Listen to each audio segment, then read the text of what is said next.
Okay, so here we are having finished Silent Hill F.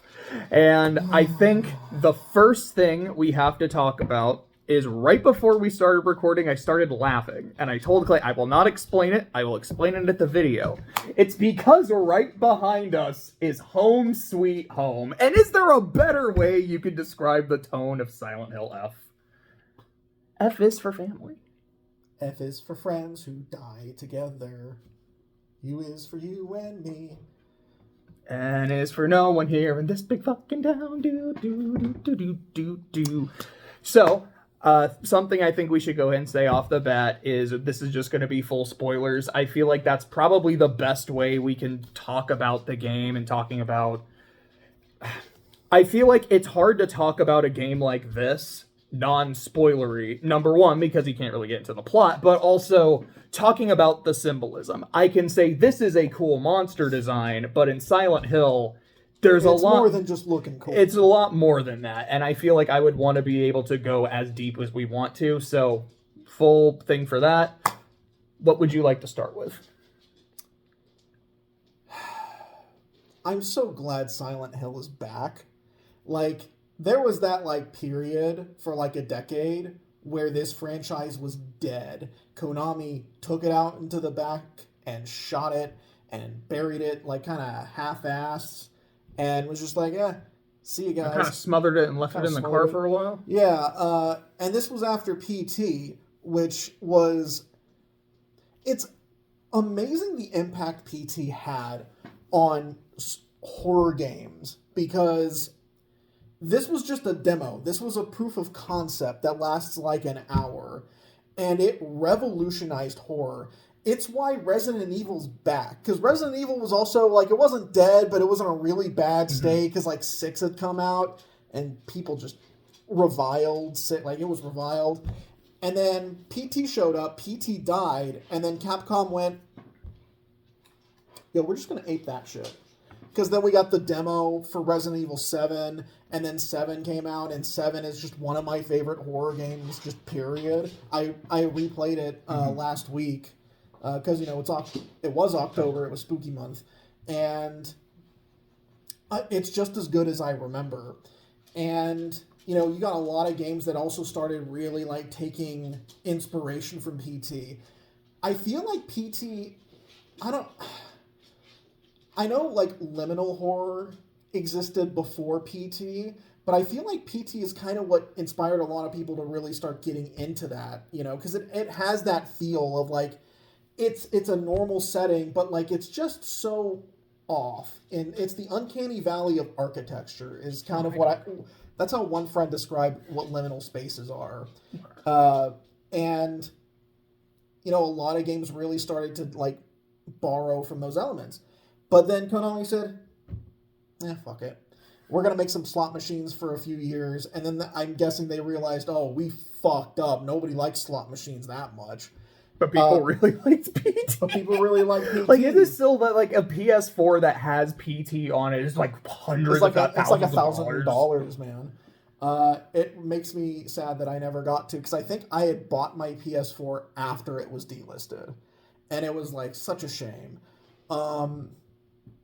But then it was okay, guys, Silent Hill's back. We're getting a remake at 2. We're getting a brand new game. We're getting some weird ARG that nobody gave a shit about. We're getting Silent Hill 2, the movie.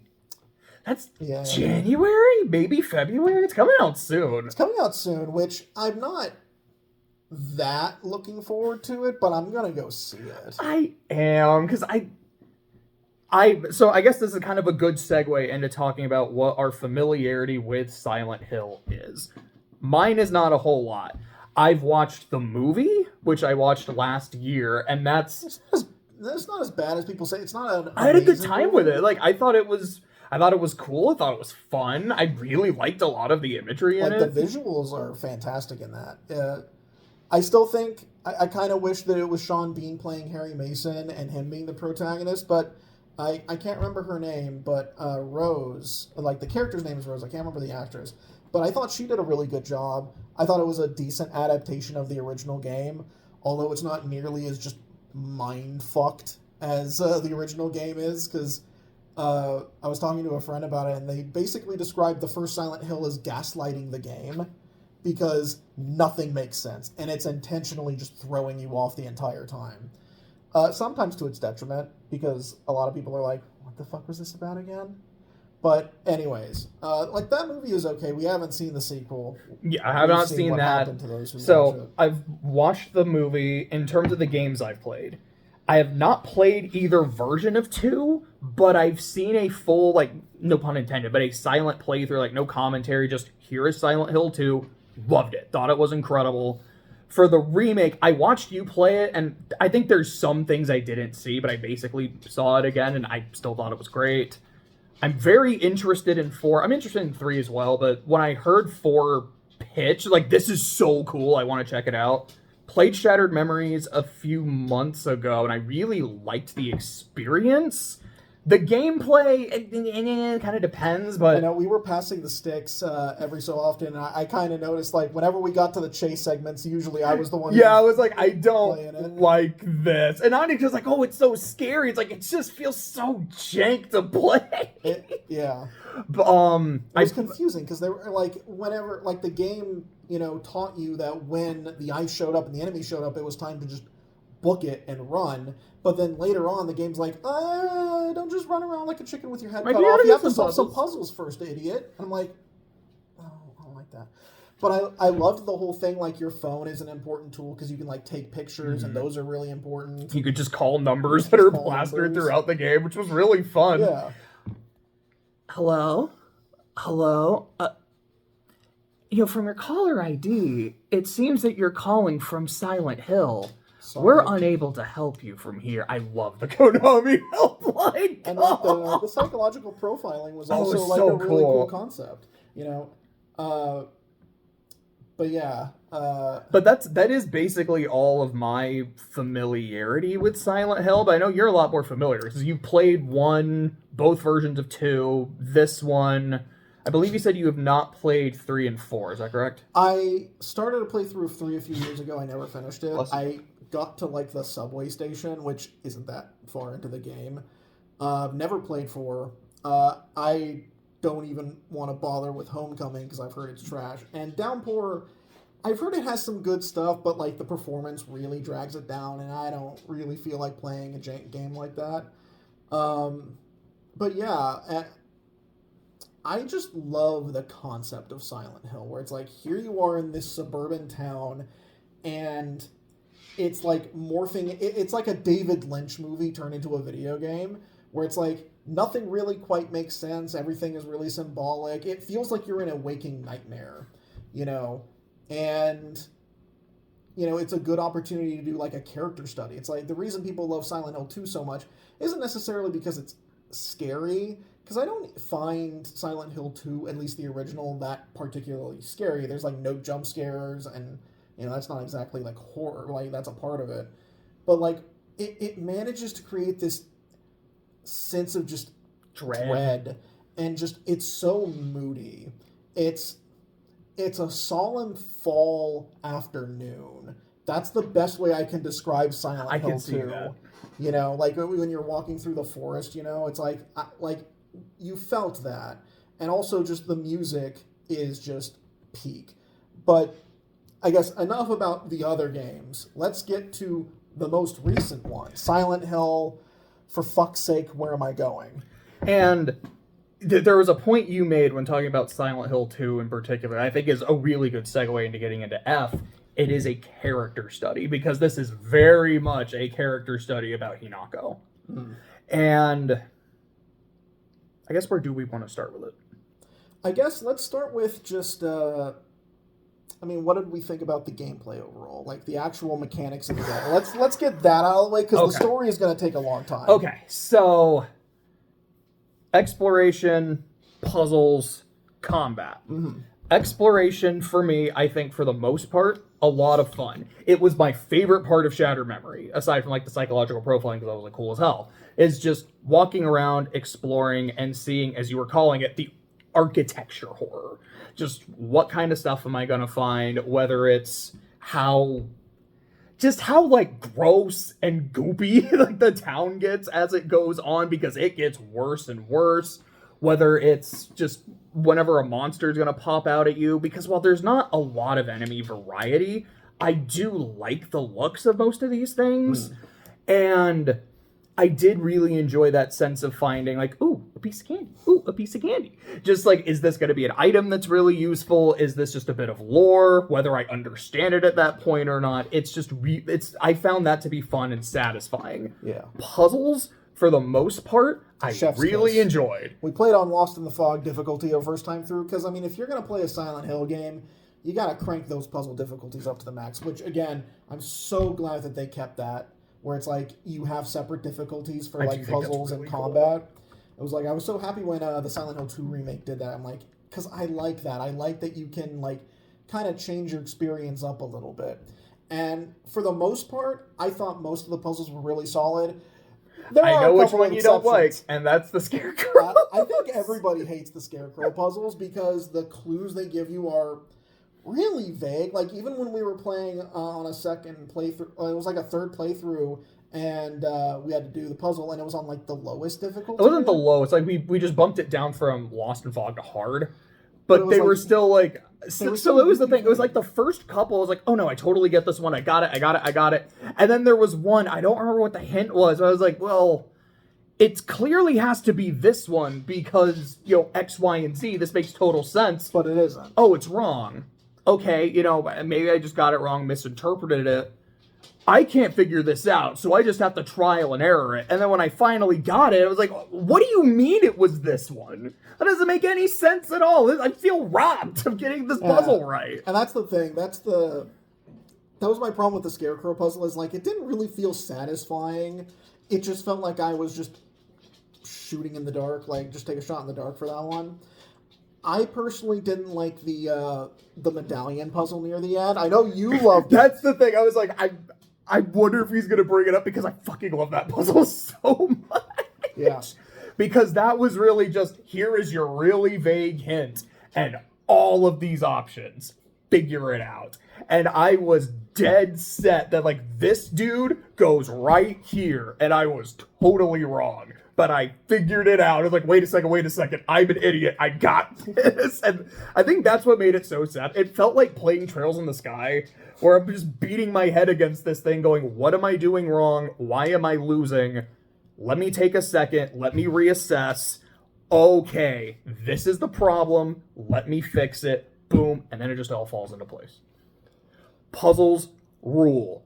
Combat drools. I did not find it that fun. So, I was struggling a lot with what I thought about it, because on the one hand, you know, it is a survival horror game where, and this is true for basically every Silent Hill game, combat is not meant to make you feel powerful. Mm-hmm. It is meant to stress you out and put you in a situation you don't want to be in. That's how most survival games, horror games work. It's like, you know, I'm playing Resident Evil 2 right now. It's like, yeah, I have like 50 handgun bullets. Well, it takes like 20 just to down one friggin' zombie. I need to learn how to like duck and weave because I need to save my ammo for things that really matter. And, you know, in the Silent Hill 2 remake, it was also like that, where it's like, yeah, like, he can shoot a gun. He fucking sucks at it, though. And, you know, you can't just wail on an enemy. Like, you have to, like, time dodges and hits. Here, they tried to, because it's only melee, because, I mean, it's 1960s Japan and you're a schoolgirl, you're not going to get a firearm. Although it would have been really funny to see Hinako just toting around just like I don't remember what the Japanese weapons in World War II were, but just packing around like an assault rifle, it would have been really funny, but understandable why it's not that. The best way I can describe combat is it's Dark Souls light, because it's like it's got a stamina bar, there's focuses on like parrying and counters, and, you know, it's about like, you know, getting in, hitting the enemy when they're not attacking you, and then when they are attacking you, like backing off, you know, don't get too like a lot of pattern recognition. A lot of pattern recognition. And I think on the first playthrough, because we set it to hard, which I think was a little silly of us, because like we were like downed in 3 hits, and there were like the first time we fight like the big chunky dude, like that took us like 30 minutes, and we kept dying over and over to that stupid son of a bitch.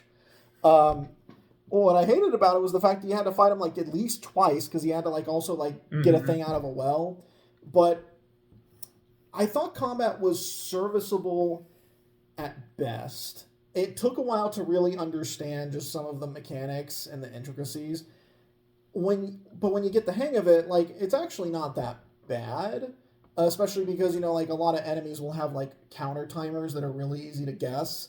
You know, like, when it came to, like, the normal mannequins, like, it's like, okay, there's a pretty good chance you're about to do a move that's a counter. Boom, there you go.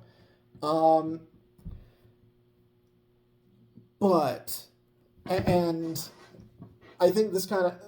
My issue with it is that it is not a combat system that can last through multiple playthroughs, which that's something we're going to have to get to. Yes. Is that, but I was so sick of it by the end, and we didn't even like do a full like get all the endings playthrough, and we'll get to that in a bit. But it's like, it's a combat system that was fine for a first playthrough, but this is a game that actually like kind of requires you to play through it multiple times, and it just doesn't hold up. And to be honest, that is my issue with it.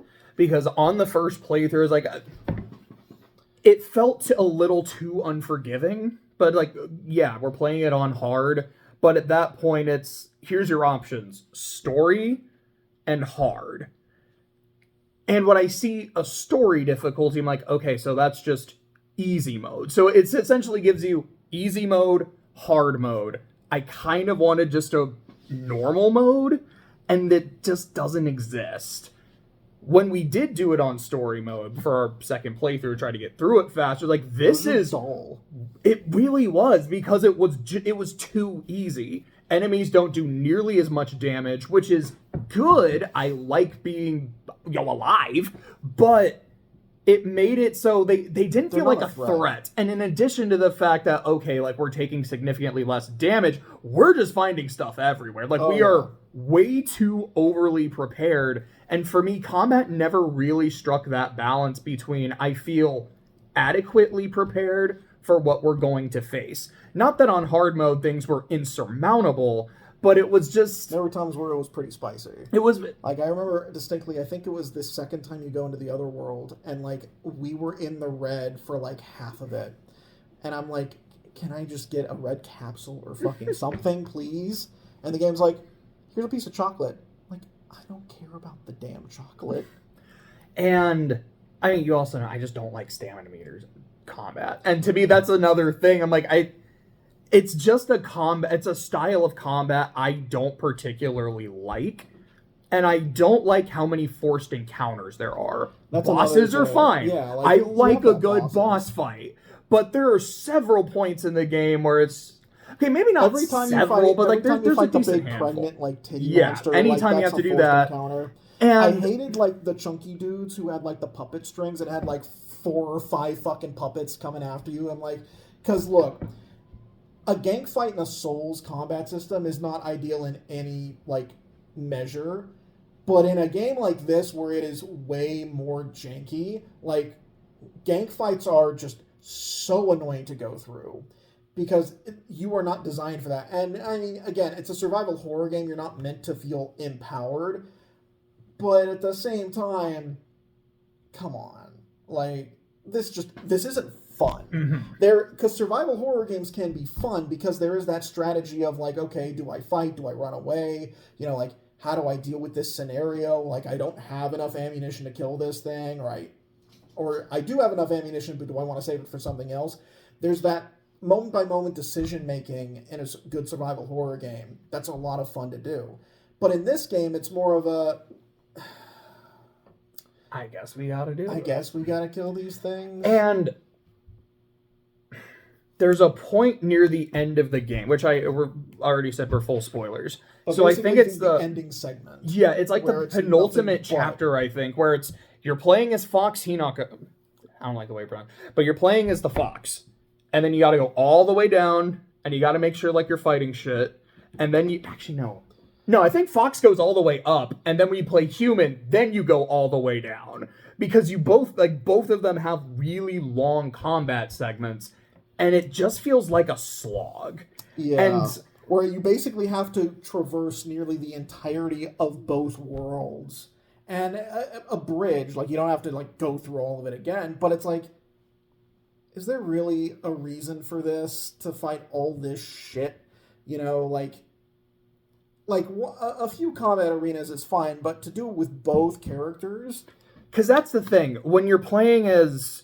Because I think you're playing as just human Hinako at the very end, and then you're going through the Dark Shrine. I actually like that part. Because it's sort of just like, you know, just running through and just, like, pissed off at the world. And yeah, it's like, I think that works. But when you're like, okay, we're back in the village, so you're going to play as this one, and you're going to go all the way up to the home, and you got to fight stuff like every little chunk. Okay, now we're switching perspectives. Well, now you got to go all the way back down to where you just were, and you got to make sure you do a few chunks. Like, why? This isn't that fun. It's like, this is the part of the game that's not fun, and you're forcing me to do the not fun part, like, a lot. Especially because there's a lot of those, like bless you, Princess. The titty monsters throughout that. And, bless you. And I despise fighting these things. Not just because they are easily the grossest monster you encounter, at least like regular monsters, but also just they're not fun to fight because they're constantly popping out other monsters. And so it's a constant gank fight. It's a constant gank fight, and they're spitting acid at you, which tracks like crazy. It is like trick shotting. I remember there was one point where like I dodged as she was spitting, and I swear I saw it like... No, I saw it too. Like, I remember, like, we both commented on it. It's like, it actually homed in on you. That is some bullshit. I despise that shit when Dark Souls does it, because I know at least Dark Souls 1 and 2, like, arrows, like, shot from enemies will actually curve towards you. And I think that's horseshit. Sorry, the reason I was laughing was as we were saying... Princess? Yeah, no, Princess kind of growled, and I could just hear going, skill issue. And she's giving the most, like... You guys suck at this game. Yeah? Well, let's see you do it, Princess. Huh? Yeah? That's what I thought. But anyways. I will say, I feel like the last thing to say about combat is that while I don't like most of the forced combat, I don't like the stamina meter, I generally don't have a problem with the bosses. I like the boss fights. I like what they represent and all that shit. I think they're fun. I like the weapons. I didn't mind the durability system, mostly because there's so many weapons throughout the game. Like, that, on both difficulties, like, I don't that think felt fair. I think there was, like, one point in our first playthrough where we were just out of weapons. And that didn't last super long, but it was oh, that sucks. Because that was the thing, we were just like, what happens if we run out of a weapon? Like, will it just spawn a pipe to make sure we're okay? Will Hinako actually just start throwing hands with her inner demons? Like, I don't know. It'd be kind of cool.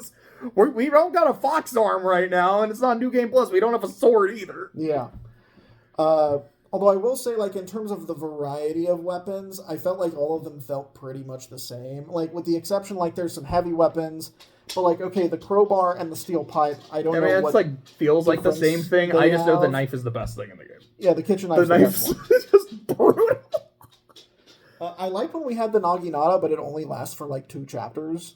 And, like, on later playthroughs, you don't even get that much.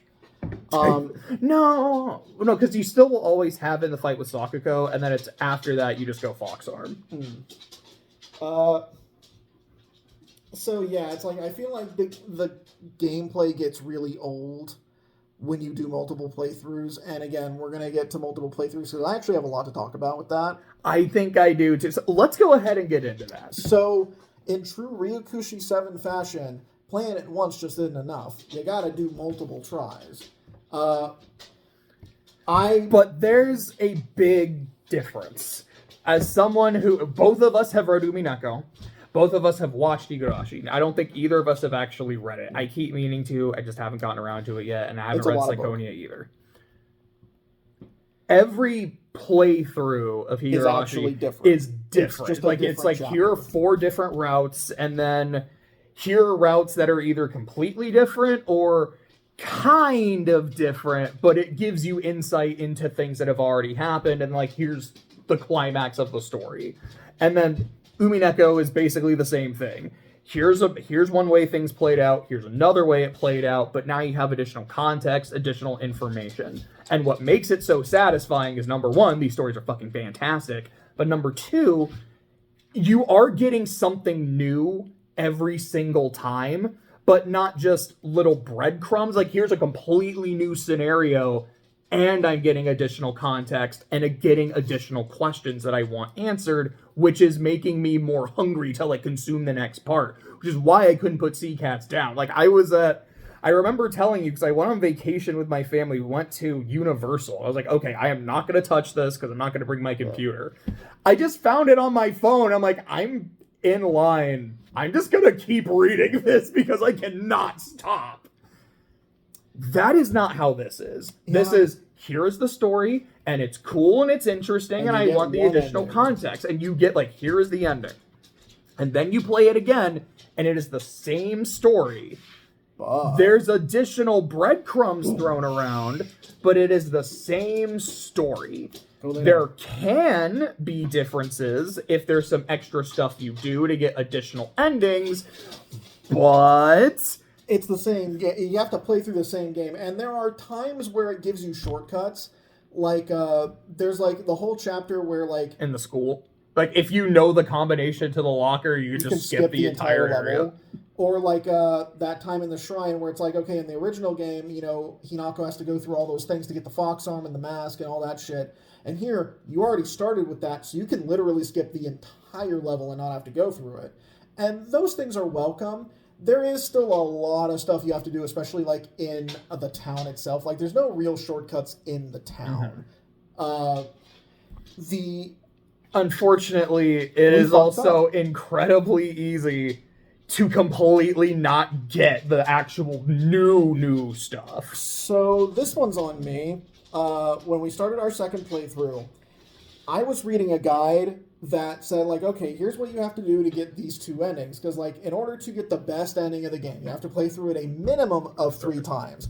First time through, get the original, like, the original ending. Second time through, you need to get one of 2 additional endings, not counting the UFO ending. And then on your third playthrough, once you do a bunch of this shit, then you can get the true ending.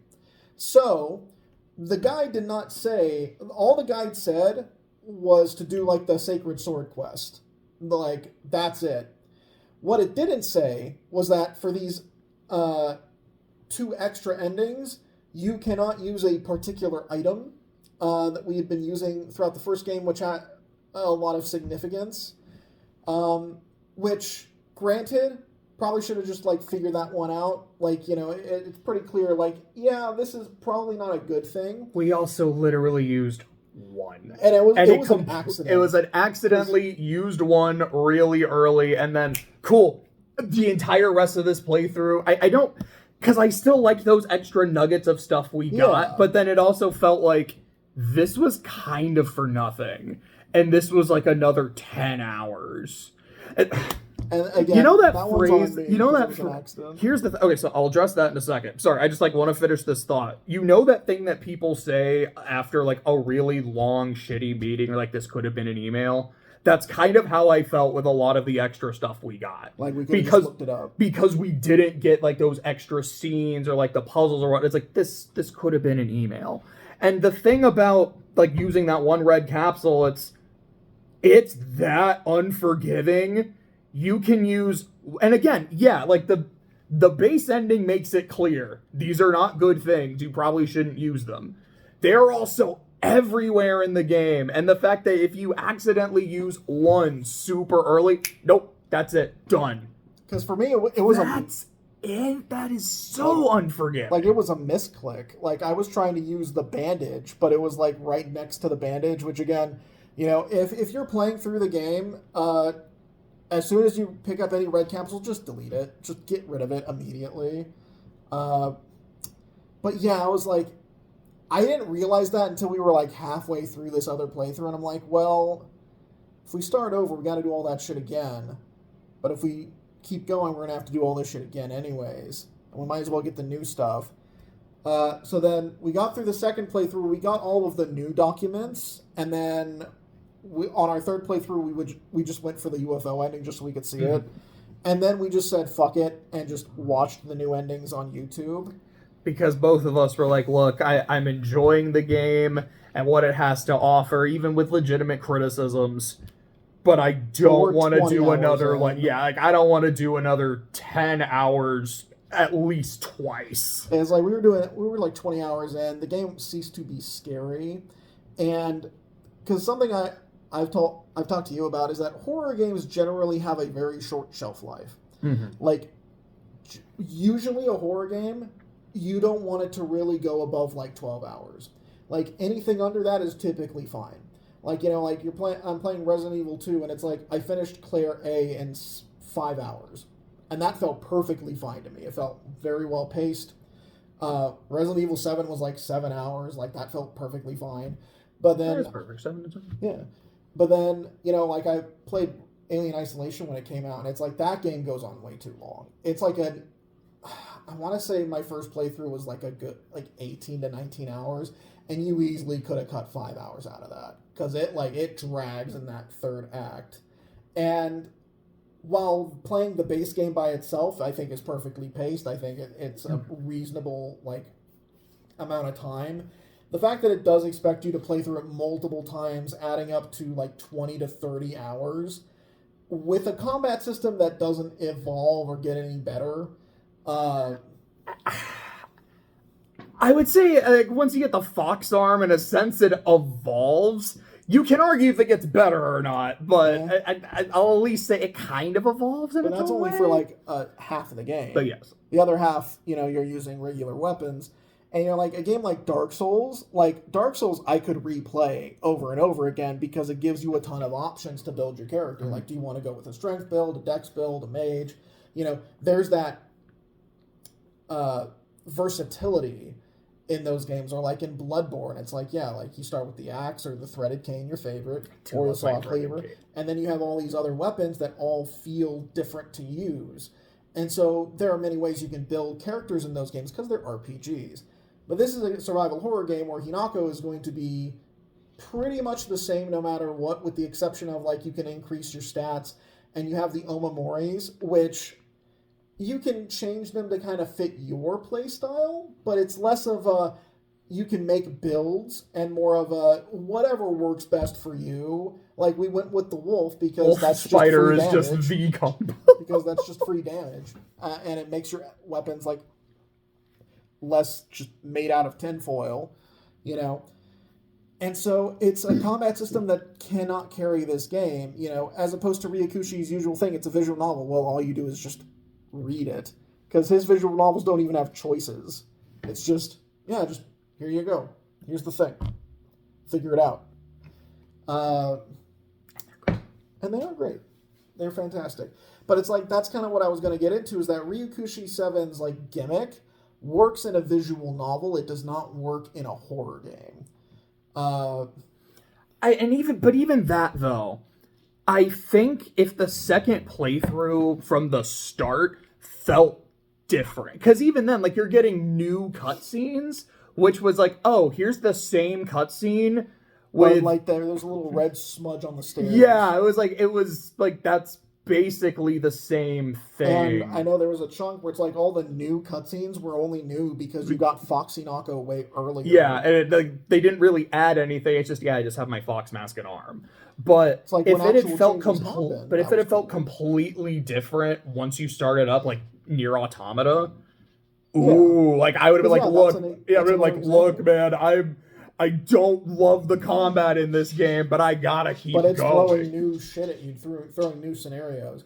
And its attempts to make playthroughs a little easier by, like, giving you shortcuts in certain levels, that's nice.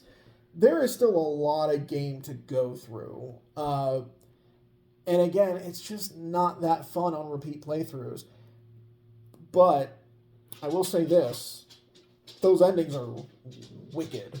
And I think that is a good transition. So tell you what, we're going to call a quick timeout. I'm just going to pause the video so we can let out Dog, and then we can talk about the story. Okay. Dog has been outside. Dog will probably demand entrance into the home, but not until she's married and, helps clear all my debt. Yeah. So Awkward transition. awkward But transition. that's That's a basically good the story. chunk of what the plot is. This is a story about a young woman who is essentially sold into marriage, and there's a lot of like nuances and complexities that are going on there, but that is specifically how she sees it. I have an abusive Shit father and a very weak-willed mom. Sorry, I was trying to say mom and mother, and it came out as mum. I became British for a second. But my mother is so weak and submissive. Like, she's not really a person anymore. And as much as I hate my dad for how he treats me and how he treats her, I kind of hate her too for not having a backbone. Her view of marriage as a result of her parents is not very good. It is something that makes her deeply uncomfortable because, number one, she doesn't want to marry someone and have them turn out just like her dad did. Because if my mom could be with this person, what was he like before? Was he someone that she could see herself with? Was he someone kind to her? Was it someone who loved her? Because it is kind of made apparent that you know, he's fallen on hard times because, like, he was going to start a restaurant, and then, like, his friend, like, his best friend basically took the money they were going to use on that and just ran away with it. And so now he's turned into this bitter, abusive alcoholic. But it is implied that things were a lot better before that. And then, so she doesn't want to end up like that. She also doesn't want to end up like her sister, because her sister got married, and then her sister got pregnant, and apparently, like, this pregnancy was, like, a bad one. Like, it fucked up her sister, and so she's terrified of, like, ending up like that. Not to mention, she's marrying a guy who, well, I mean, she knows him, and she was friends with him when they were kids. She's got a partner. She's got her main boy, Shu, the best friend. Of course. The boy next door, which is weird, because usually it's the girl next door. But here it's the boy next door. And oh boy, what a great friend he is. Well, of course. You know, they play Space Wars together. Like you said, they're partners. They've been best partners for a long time. He's a doctor, so yeah, you know. And then whenever she's a little sick with her headaches, he just gives her some red capsules, and boom, she's fine. Still think he's a better friend than Rinko, though. Holy shit. Like, okay, I hate Hinako's dad because he's a piece of shit, but it's like you can kind of almost understand why he ended up that way, because like he was betrayed by a friend and his like life's dream has been destroyed, and now he's just this kind of worthless shell of a man. Rinko is just a bitch. She is such a piece of shit, awful person. You hated Rinko like the entire game. Like, she pushes us down some stairs. Nobody warned us about the stairs. The doll did.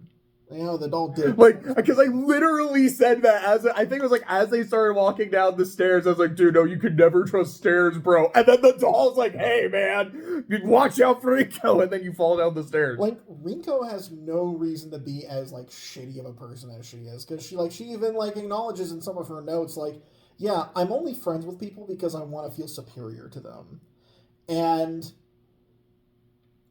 she doesn't really get any form of, like, redemption or empathy or anything that makes her less of a piece of shit. Like, even like, it's like, I looked it up, and like, we kind of see it in gameplay, like when the wedding is happening, like you even see her father is like genuinely really happy for her, and he's actually kind of emotional that, you know, like his daughter is moving on.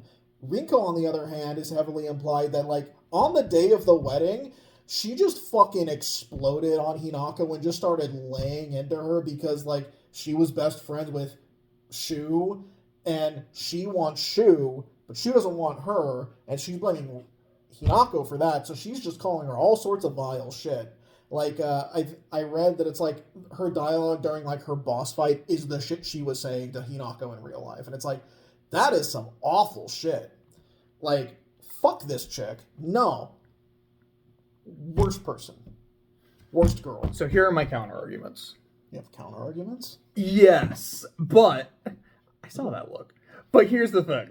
It's not that I'm going to try to defend her as this great person, because no. But I think there is I see some nuance here. And number one, first and foremost, is I assume you're just going to let dogs in. Yeah. Okay, so for me, the first bit of nuance is I genuinely don't know how much of that, just when it comes to the like diary writings, I genuinely just don't know how much of it I trust. How much of it is supposed to be, this is 100% what the person wrote, this is what the person feels and thinks, and how much of it is just influenced by Hinako and the red capsules, just messing with her mind and making things worse. I do think that Rinko had some problems and that they definitely had some kind of fight and falling out. But it's also very possible that Hinako is making Rinko worse in her own mind to almost kind of justify that. It's like, oh, well, if she treated me like this, then she had to have thought this way about me. Clearly, this is something that was festering for a long time. And that's the interesting thing about this game, because in Silent Hill games are all about the symbolism and about like the town kind of like changes to to reflect your own mental scape. But generally speaking, in Silent Hill games, the things that are happening are actually happening at least to your character. Like James is physically in Silent Hill and physically fighting monsters, at least to his perspective. The other characters have their own monsters to you. Well, that's but yeah. But also, that's just a great line. But it's like, it's always kind of... It fits Hinako really well in that first ending. Oh, Jesus. Because it's like... But in this game, it is more of a... Yeah, is any of this actually happening? Like, is this literally everything going on in her head? Is this, like, physically happening in certain places? Or what? Because if it's physically happening, then you can put a lot of, like, credence that these like notes that she's finding are real, and I feel like a lot of them are legitimately real, like the doctor's notes. Like those, I think are. I feel like those are almost like no question, because it's specifically the stuff that she finds in the other world. Because it'll be like, here's a note, but then here's the parts that are like scribbled furiously in red, and like here's what it really says. Which I mean, I guess if it's red, it has to be true. That's how Ryukuchi is. Well, there you go. You just proved my point. It's true. From a certain point of view. Mm-hmm. And I remember bringing this up to you like a couple days after we finished the game. Like, because I don't know what actually happened or not, it once again just boils down to, is it magic or is it a trick? And like, you son of a bitch. But getting back to Rinko, I think number one is just, I don't know how much of that is real, how much of it is Hinako's psyche influencing it, or if it's a mixture of both. From my understanding of looking into some of the other stuff in the game, Rinko, while it's initially presented as I wanted Shu wanted Hinako, so I hated Hinako, as it goes on, it's kind of becomes a more of a someone wanted her more than me. And I don't understand why.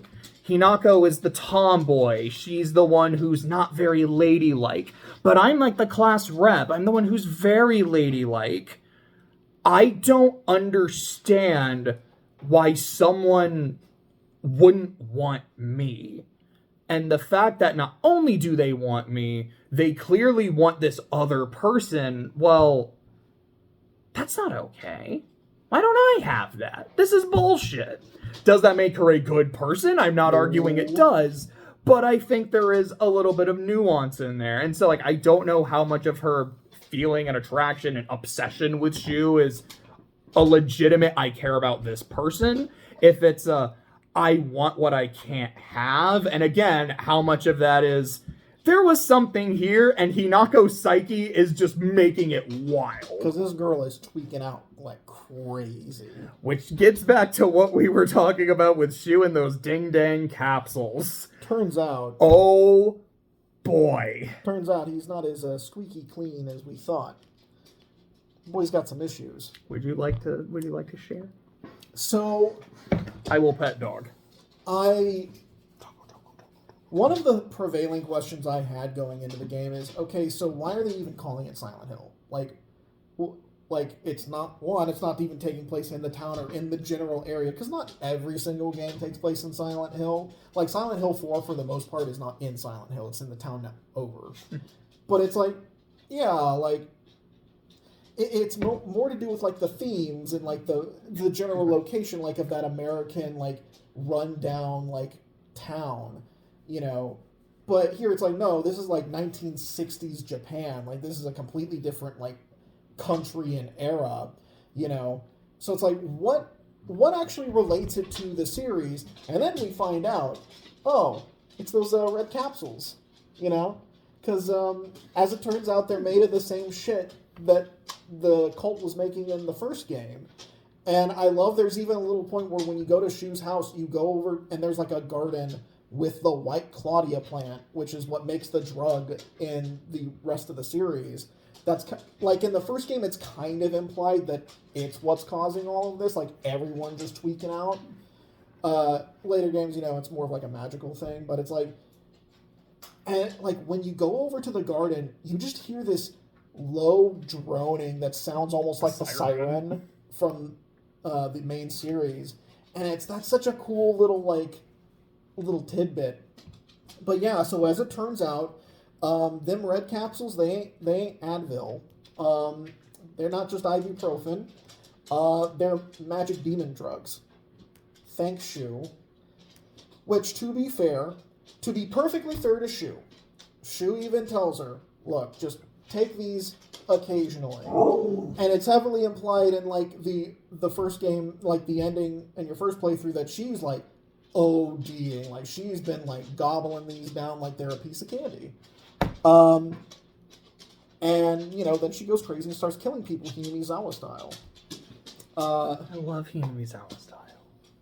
There were a lot of moments in this game where I was like, that is straight out. What do you mean there was a big dam construction and that's a major part of the town's lore? That is straight out of Higurashi. What's with all this talk of getting spirited away by Oyashiro-sama?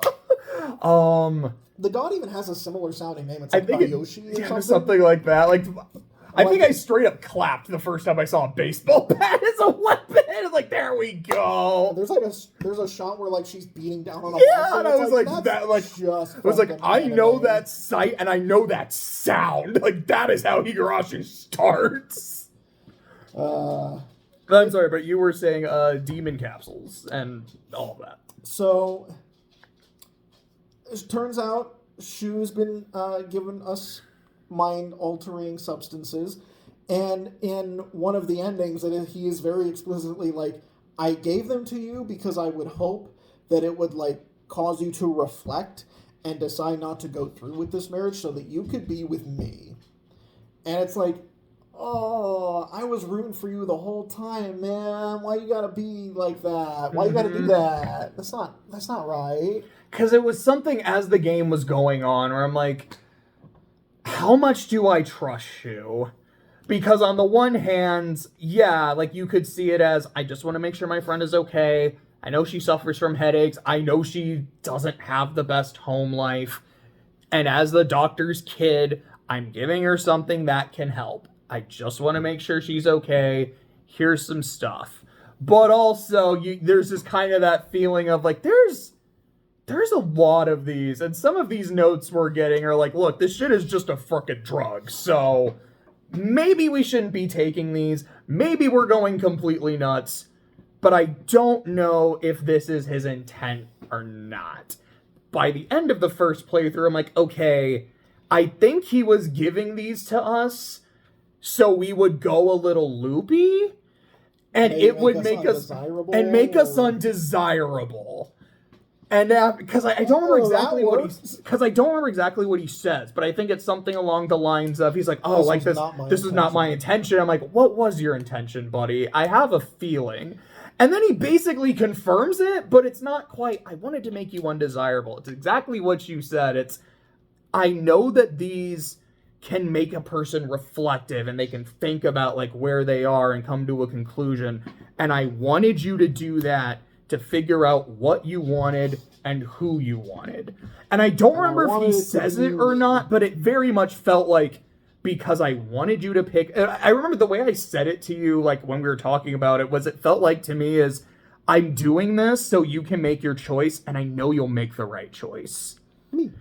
And just... And And what I find so interesting is, number one, his boss fight is less of, okay, I'm gonna into a big spooky monster. like, it's less of, I'm gonna stop you and the influence you have on me, and is more of Shu admitting, no, I'm a terrible friend because of what I did, and he's right, that's a terrible fucking awful thing to do, but I'm a bad person, you should cut me out of your life, and Hinako saying, no. You're still my friend. You're still my friend, you're still my partner. I'm not choosing you.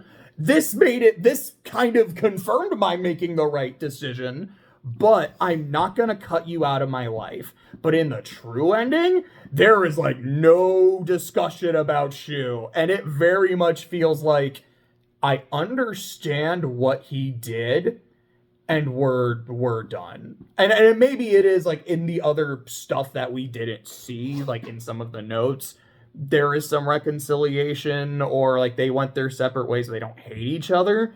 But to me, it's the fact that he's not in the true ending at all. That says a lot. And like, I'm going to be honest, I like what it says. Like, you fight his boss as one of the two final bosses, but it's not even him, it's the doll. Which, I know both of us have very different interpretations on the doll, and I love that. Because it's like, yeah, like, what is this thing? What is it? Because for you, it's a representation of the red capsule's, like, influence. Yes. And, like, to me, it is, like, it's almost like this is... It's like her childhood and her innocence, you know? And so, Shu, not a great plan. You made your friend go, like, a little loco Higurashi crazy, murdered 3 people at her wedding reception, and then ran off into nowhere. And who knows where that went? And who knows where she went? And then you get the ending where you pick him, because that's basically, like, the first ending is you killing everybody at your wedding, and then the 2 endings you unlock are picking Shu or Foxboy.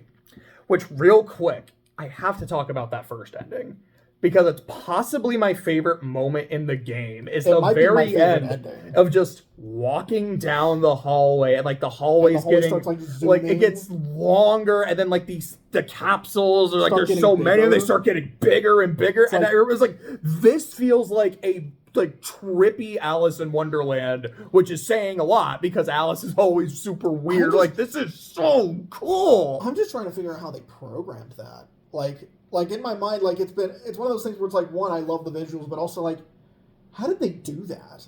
Because like it's not like the way they did the zoom out. That is like in cinema. That's a technique where it's like you move the camera and zoom in and out at the same time, and that creates that like artificial distance.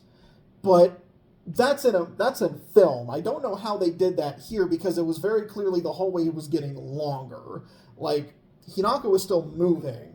And then with the red capsules, like, I'm guessing, like, they just increase the size of the model as you're going through. I've been trying to figure that one out. There's, like, flags, like, when you get to this part, like, it's just a bigger model.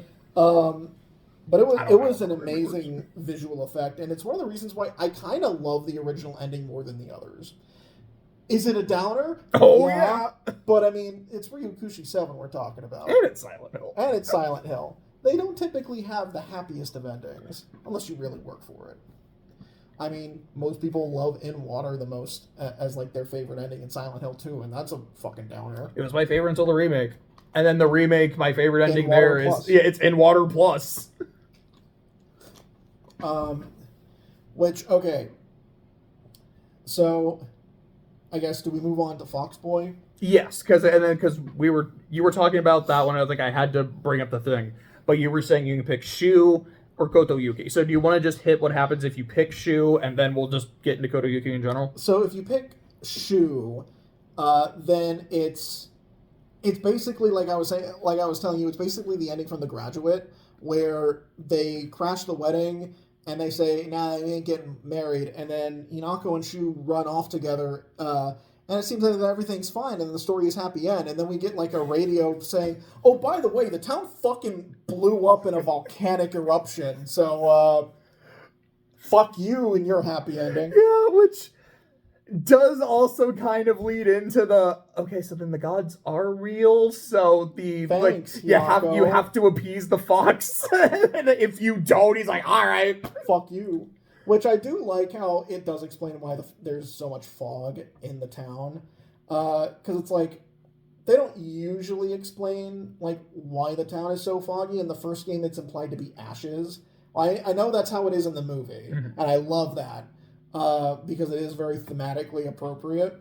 But here it's like, yeah, it's because of volcanic gases, which might be another reason why your characters are losing their fucking minds. But I'm gonna be honest, of all the endings, I think it's my least favorite. I think I agree with it. Because I'm like, okay, we're rewarding. I agree Shu's with bad you there, behavior. not with the ending. We're rewarding Shu's bad behavior. Because even though you have to get this ending by not taking red capsules, it's implied you still took some. You're just not overdosing on them. Because I don't think we would be here at all if we hadn't taken any. And we're just kind of running off and just doing whatever. And it's like, well, okay, what does that mean for Kotoyuki? What does that mean for the families? What does that mean for the town? I mean, the town gets fucked up, but I mean, was the eruption going to happen anyways? Because that's also, is it magic or is it real? Because here's the thing, like, the two non-best endings that you unlock, they're like, okay, the story is happy end, and then it gets you right at the end with a little kick to the nuts. This one just doesn't feel as impactful as the one where you pick Kotoyuki's. And we'll get to that in a sec, because of all the endings, I think that's the one that left the biggest impact. But I guess, like, real quick, let's talk about our Fox Boy. So, he's your friend in the other world, he shows up, he helps out, but most of the time he just says some mysterious shit and then fucking disappears, which, that's another thing about this game that I started to find really funny, is that this game has this really just annoying habit of Hinako talks to somebody, and then she, turns her back and then turns around and it's like Batman, they're just gone. Which, I mean, if all of this is, in her head, it makes sense. But it's like, in Silent Hill 2, it's like, yeah, people don't usually hang around James for very long. And, with the many times Maria dies, you kind of understand why. But it's like, yeah, they usually more naturally leave the scene, aside from just... and then just reappearing again like they fucking teleported. But it's like, I think Kotoyuki's a really interesting character, even though we don't get a ton of information about him. Most of what we get is found in, notes, and even then, these notes aren't directly related. You don't find out they're related to him until, really close into the end. But Kotoyuki, I think, for me, it's he is the central focal point of the discussion of whether what's happening is real or not. Because there's a lot of there's evidence that everything is fake, and there's evidence that everything is real. True Ryukishi fashion. Which is Ryukishi 7's, favorite thing. Because it's okay, so Kotoyuki is a real person in real life. He is a member of a very rich and, ancient family. But he was an illegitimate member of it. He was an illegitimate child. I knew I was going to get you with that one. You did. And at one point, he and Hinako met because they were playing in a playground when a fox jumped up and bit the kid. And, even according to the doctor's notes, it's the kid acted really weird after that because, he had to be reminded what his name was. And, there's hints that, okay, was he possessed by a fox spirit?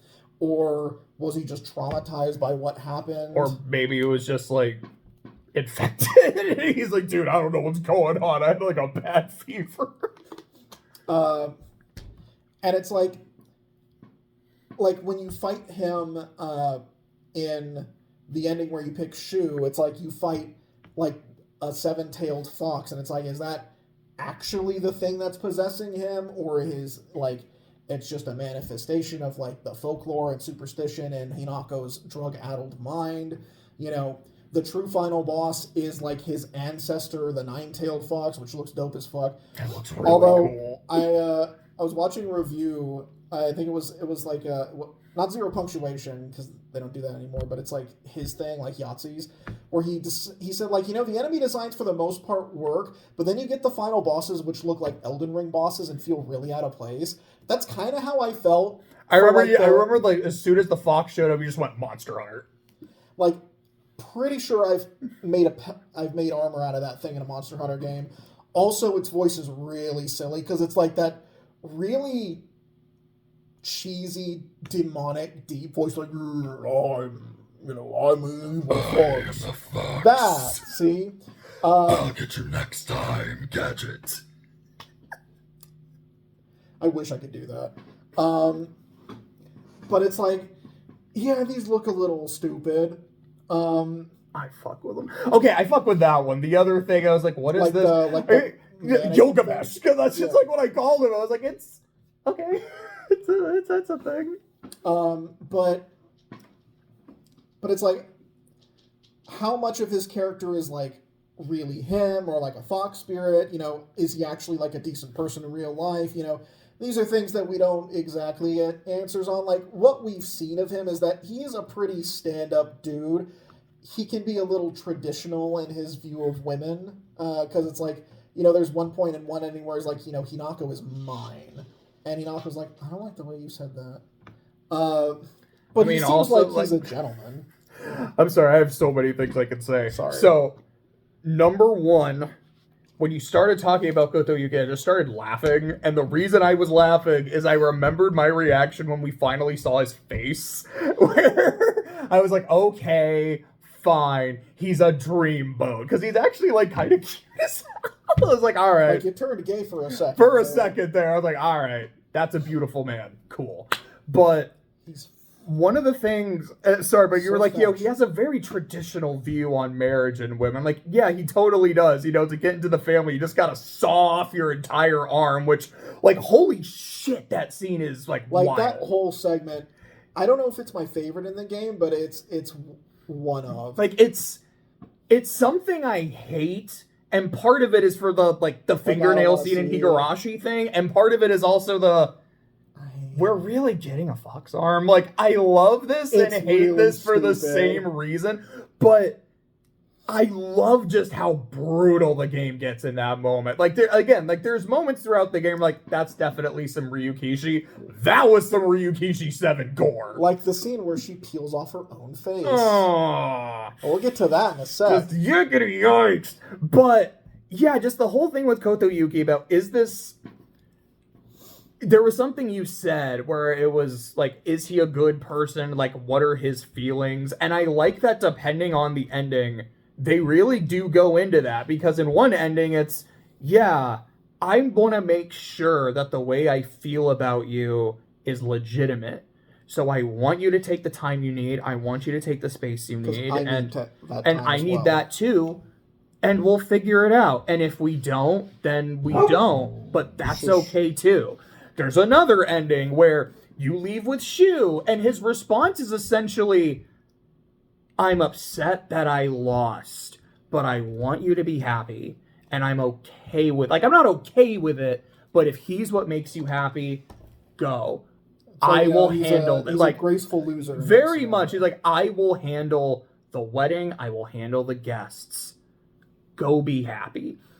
And then there's the ending where you pick him, where there is that interaction between him and Shu, where Shu's like, hey, I'll lend you my partner for a while. Oh, I assure you, it's going to be a lot longer than a while. Like, damn, that was kind of cold, but I respect it. At the very least, they're like, you know what? We both care for her, so we can be friends. And then they fist bump without looking at each other. And you're like, yeah, that's cool. I also don't like the way both of you were saying, well, she's mine. Because Inyaku's like, I don't like the way that you guys are talking about me. Like, don't object. They just kind of laugh it off. Almost. Yeah, and then you get that scene where, you know, she and Fox Mask are like, they're walking and they're married. You're like, this is nice. This is lovely. I don't want to end up like my mom. I don't want to end up like my mom. It just goes down the steps. And then you see like the blood on the steps. And then there's just her face crying about how terrified she is of losing her identity and losing what makes her her. Because you see that in all the mods. Like, they have no face. They have no identity. It has been stolen. It has been ripped and shaved away. And then just... Nako's monster form has no face. And then you just see someone just... And it's like, that stuck with me. Like, holy shit. And then we get to the true ending, which is basically, okay, so both Inakos are like, hey, maybe we shouldn't try and kill each other. That's a great idea. Let's just kill these assholes. So you gotta fight the doll, and then you gotta fight the nine-tailed fox. Unfortunately, we don't have any paintbrushes. We don't have any brush techniques on this guy. No. But... And to me, it's the moment that... I mean, never mind.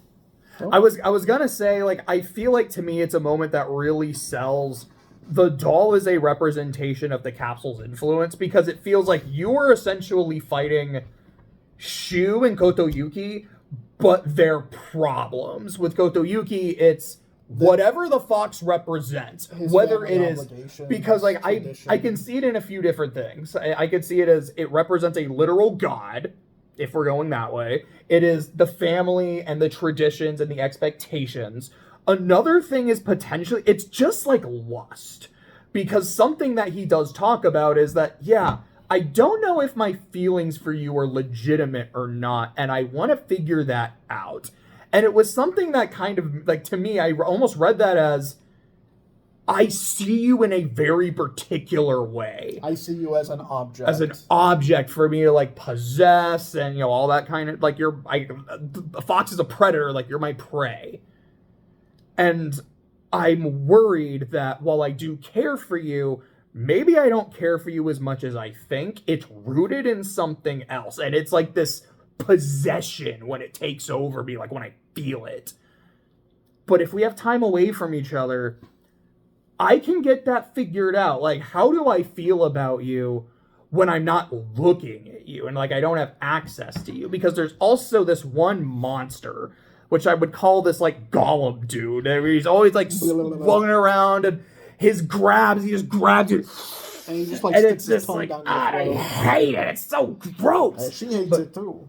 And I think her journal entry is about like how much she hates it. Like, how does she say it? Looks at her. There's that, but I think she almost says it in a way where it's, I don't like the fact that now that like it thinks we're a lot closer than we are, which gives it like it wants to get handsy.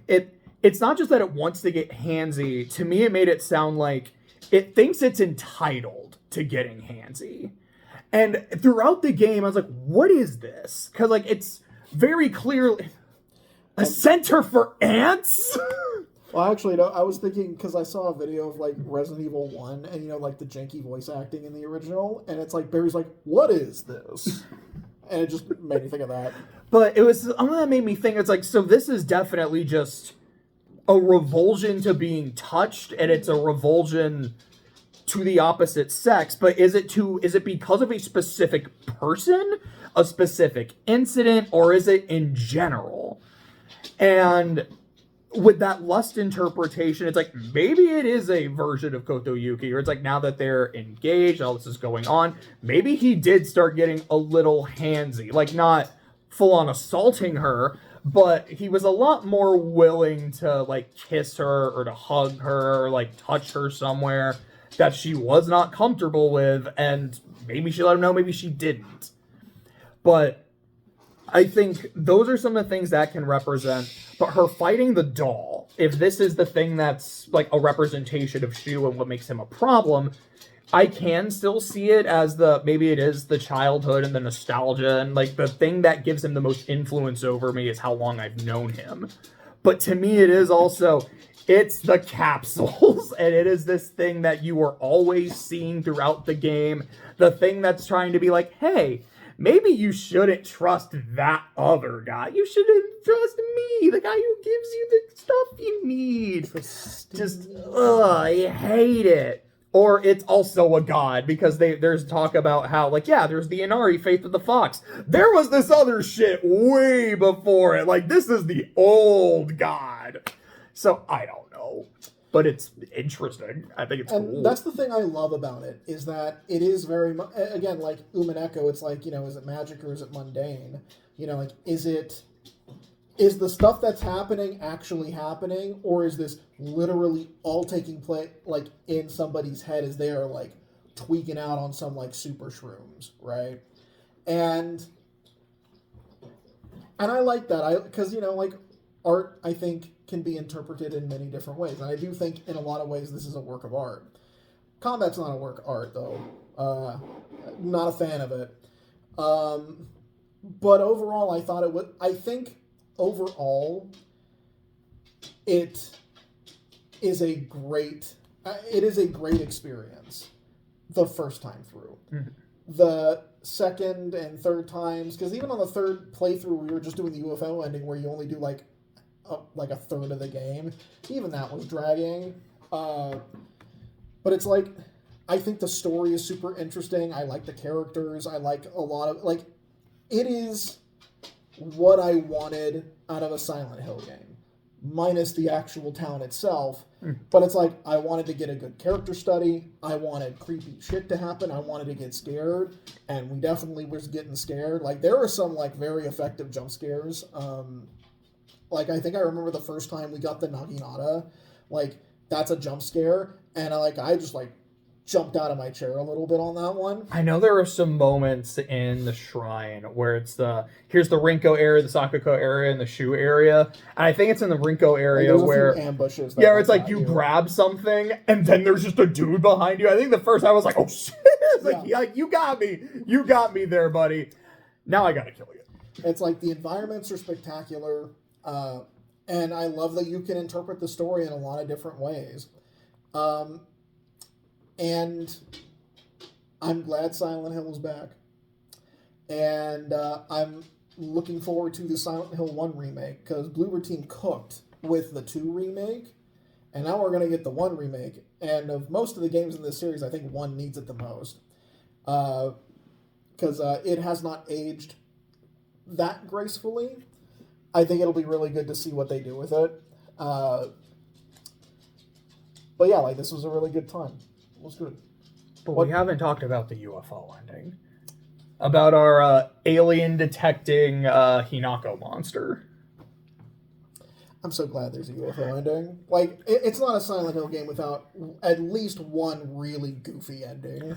And I don't remember what point it was, but like it's very early on in the game where you learn about Space Wars, the thing that Hinako would shoot at you. I was like, it's a travesty if this does not have a freaking UFO ending. Like, it was fun. I love how it's like done in this like really I really like the art style for it. Even the dog's there. He's in the UFO. It was you all along, wasn't it?